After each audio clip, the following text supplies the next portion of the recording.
નમસ્કાર ગુજરાત, સ્વાગત છે આપ સૌનું આપણી ચેનલ ગુજરાત રોજબરોજ માહિતી યુટ્યુબ ચેનલ ઉપર. અને દેશ દુનિયાના અને ગુજરાતના તમામ મોટા સમાચાર જોવા માટે ચેનલને સબસ્ક્રાઇબ, વિડીયોને લાઇક અને કોમેન્ટ કરવાનું ના ભૂલશો, જેથી દેશ દુનિયાના અને ગુજરાતના સૌથી પહેલાં જે મોટા સમાચાર છે એ તમારા સુધી પહોંચે. ત્યારે સૌથી પહેલાં મિત્રો, જ્યારે 10 મોટા સમાચારોની વાત કરવાની છે ત્યારે સૌથી પહેલાં આપણે વાત કરીશું જે મોટા સમાચાર આવી રહ્યા છે. જે મોટા સમાચારની તો હવે રિક્ષા ચાલકોને રિક્ષા ખરીદવા માટે 48,000ની સહાય મળશે. જી હા મિત્રો, ઇલેક્ટ્રિક વાહન સહાય યોજના, જેમાં પેટ્રોલ બચત અને પર્યાવરણ પ્રદૂષણ ના થાય અને તેનો બચાવ થાય તે માટે રાજ્ય સરકાર દ્વારા બેટરી સંચાલિત ઇલેક્ટ્રિક વાહનની ખરીદી માટે સબસિડી આપવામાં આવે છે. મિત્રો, વાત કરવામાં આવે ગુજરાત સરકાર દ્વારા ગેડા ઈ વ્હીકલ સબસિડી, રિક્ષા સબસિડી યોજના, લિથિયમ આયન અને બેટરી સંચાલિત માટે 3 ચક્રી વાહન માટે સબસિડી રૂપિયા 48,000 રૂપિયા આપવામાં આવી રહી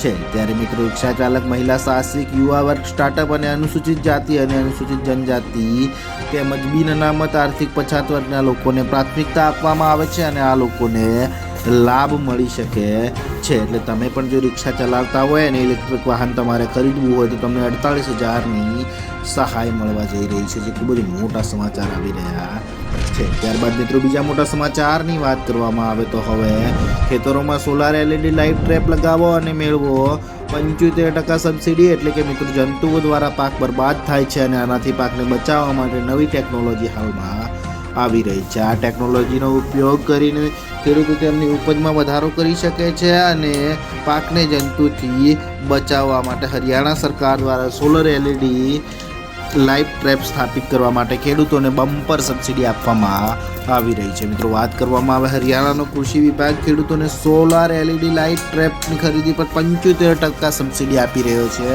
અને આના દ્વારા તમે બહારથી આવતા જીવજંતુ જેવા તમારા પાકને બરબાદ કરતા હોય છે તેવા જીવજંતુઓનો રોકી શકો છો, જે ખૂબ જ મોટા સમાચાર આવી રહ્યા છે. ત્યારબાદ મિત્રો, બીજા મોટા સમાચારની વાત કરવામાં આવે તો હવે તમને અંદાજિત 21,000 જેટલો ફાયદો થશે આ યોજનાથી. એટલે કે 20,000 સુધીની સહાય તમને આ યોજનામાં મળવા પાત્ર છે. જી હા મિત્રો, ગાય કે ભેંસના IVFથી ગર્ભધારણ માટે સરકાર પશુપાલકોને રૂપિયા 20,000ની સહાય આપશે. મિત્રો, animal IVF financial assistance scheme એ તાજેતરમાં યોજના બહાર પાડવામાં આવેલ છે અને જેમાં પશુપાલકોને આર્થિક રીતે વધુ સમૃદ્ધ થાય તે માટે ગુજરાત સરકારે મહત્વનો નિર્ણય કર્યો છે. મિત્રો, પશુઓમાં IVFથી ગર્ભધારણ માટે ગુજરાત સરકાર દ્વારા પશુપાલકોને પ્રતિ ગર્ભાવસ્થા માટે રૂપિયા 20,000ની સહાય આપશે. એટલે કે તમે આની અરજી કઈ રીતે કરી શકો છો તેની વાત કરવામાં આવે તો મિત્રો, 31/1/2024ના જે આઈ ખેડૂત પોર્ટલ ઉપર આ યોજના શરૂ થવાની છે અને IVF પદ્ધતિ દ્વારા તમે પશુઓનો ગર્ભધારણ કરવાનો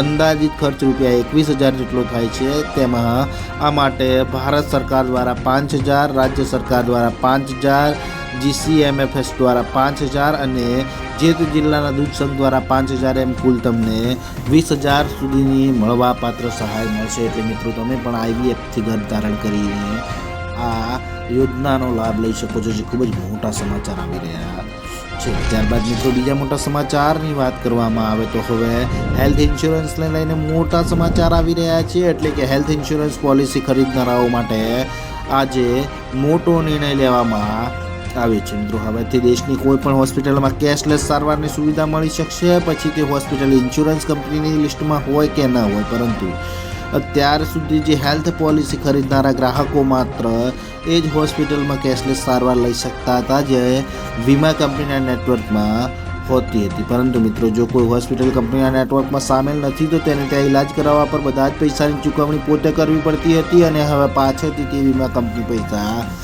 આપતી હતી, જેમાં હાલમાં ખૂબ જ મુશ્કેલી વધતી હતી અને જો વ્યક્તિ પાસે તાત્કાલિક સારવાર માટે પૈસા નથી તો તેને આ વીમાનો ફાયદો પણ નહોતો મળતો. ત્યારે મિત્રો, હવે નવી હેલ્થ પોલિસીમાં જો આવી કોઈ હોસ્પિટલમાં ઈલાજ કરાવવો છે તો કંપનીના નેટવર્કમાં નથી તો પણ તેના 48 કલાકમાં પહેલાં કંપનીએ આ અંગે જાણકારી આપવી પડશે, જે ખૂબ જ મોટા સમાચાર આવી રહ્યા છે. ત્યારબાદ મિત્રો, બીજા મોટા સમાચારની વાત કરવામાં આવે તો હજી કમોસમી વરસાદનો એક રાઉન્ડ આવશે. એટલે કે ગુજરાતમાં ફરી માવઠું પડવાની હવામાન નિષ્ણાત અંબાલાલ પટેલે આગાહી કરી છે. મિત્રો, આજથી 30 જાન્યુઆરી દરમિયાન માવઠું પડવાની આગાહી આવી શકે છે અને આગાહીકારે જણાવ્યું છે કે આ દિવસોમાં કચ્છ, સૌરાષ્ટ્ર, ઉત્તર ગુજરાતમાં માવઠું પડી શકે છે. મિત્રો વાત કરવામાં આવે ફેબ્રુઆરીના પ્રથમ સપ્તાહમાં હવામાનમાં મોટો ફેરફાર થશે, એટલે કે ગુજરાતમાં ઠંડીની વાત કરીએ તો 8.9 ડિગ્રી સાથે ગાંધીનગર રાજ્યનું સૌથી ઠંડુ શહેર બન્યું છે અને અંબાલાલની આગાહીથી ફરી ખેડૂતોમાં ચિંતાનો માહોલ જોવા મળી રહ્યો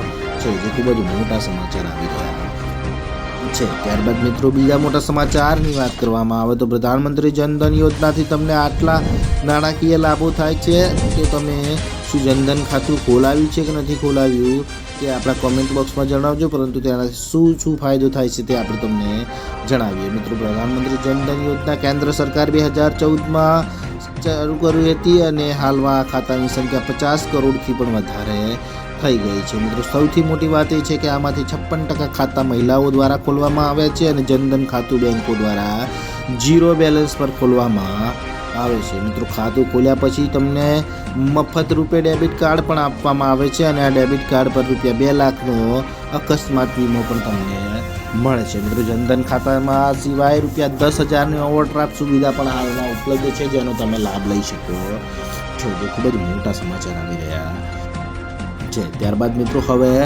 રામલલ્લાના દર્શન કરવા માટે ગુજરાતમાંથી જતા લોકોને સબસિડી આપવામાં આવશે, એટલે કે ગૃહ રાજ્યમંત્રી હર્ષ સંઘવીએ આ વિશે જાણકારી આપતા કહ્યું છે કે અયોધ્યા જતા યાત્રિકોને સબસિડી આપવામાં આવશે. એટલે કે મિત્રો ટૂંક સમયમાં સરકાર આ બાબતે નિર્ણય લેશે અને સૌ કોઈ લોકોમાં રામલલ્લાના દર્શન કરવાની જ્યારે આતુરતા છે, ત્યારે વિશ્વાસ છે કે દેશનો દરેક નાગરિક અયોધ્યા દર્શન કરી શકશે. અને વધુમાં ગુજરાતમાંથી અયોધ્યા જતા શ્રદ્ધાળુઓની સંખ્યા વધશે તો GSRTCમાં પણ અયોધ્યાની ખાસ બસ દોડાવવા અંગે વિચારણા કરી રહી છે. મિત્રો ત્યારે વાત કરવામાં આવે તો રેલવે દ્વારા પણ ટ્રેનો દોડાવવામાં આવી રહી છે અને ગુજરાત સરકાર દ્વારા પ્રથમ 10,000 યાત્રિકોને અયોધ્યા જવા માટે 10 સબસિડી આપશે તેવું હાલમાં જણાવવામાં આવી રહ્યું છે. ત્યારે મિત્રો ગુજરાત પવિત્ર યાત્રાધામ વિકાસ બોર્ડ પોર્ટલ પર રજીસ્ટ્રેશન કરાવવાનું રહેશે અને ટૂંક સમયમાં જાહેરાત થશે અને ત્યારબાદ તમે આ રજીસ્ટ્રેશન કરી શકો છો. જે ખૂબ જ મોટા સમાચાર આવી રહ્યા છે. ત્યારબાદ મિત્રો બીજા મોટા સમાચારની વાત કરવામાં આવે તો હવે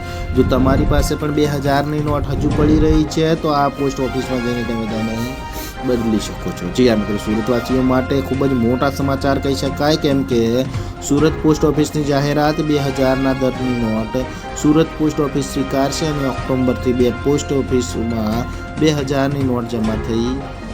જ્યારે વાત કરવામાં આવે તો મિત્રો ઓક્ટોબરથી 2 પોસ્ટ ઓફિસમાં 2000ની નોટ જમા થઈ અને મહિધરપુરા પોસ્ટ ઓફિસમાં 6553 નોટ જમા કરાઈ છે, ત્યારે નાનપુર પોસ્ટ ઓફિસમાં 378 નોટ જમા કરાઈ છે. જે ખૂબ જ મોટા સમાચાર આવી રહ્યા છે. ત્યારબાદ મિત્રો બીજા મોટા સમાચારની વાત કરવામાં આવે તો હવે લોન લેનારા ખેડૂતો માટે ખુશખબર આવી છે. જે આ મિત્રો વાત કરવામાં આવે તો આગામી 1 ફેબ્રુઆરીના રોજ વચગાળાનું બજેટ આવશે અને આ બજેટમાં કૃષિ ક્ષેત્ર માટે ધિરાણનો લક્ષ્યાંક 22 થી 25 લાખ કરોડ રૂપિયા કરવાની જાહેરાત થઈ શકે છે. મિત્રો સાથે સરકારના પ્રયત્નો રહેશે કે દરેક પાત્ર ખેડૂતને સરળતાથી લોન મળે અને ચાલુ નાણાકીય વર્ષ માટે સરકારનું કૃષિ લોનનો લક્ષ્યાંક 20 લાખ કરોડ રૂપિયા છે, જે હાલ કેન્દ્ર સરકાર દ્વારા તમામ નાણાકીય સંસ્થાઓ માટે 3 લાખ રૂપિયા સુધીની ટૂંકા ગાળાની કૃષિ લોન પર 2% વ્યાજ દરે છૂટ આપવામાં આવી છે. એટલે કે મિત્રો તમારે પણ જો લોન લેવી હોય તો તમારા માટે હાલમાં ખુશખબર આવી રહ્યા છે. તો મિત્રો આ હતા ગુજરાત રોજબરોજ માહિતી યુટ્યુબ સમાચારના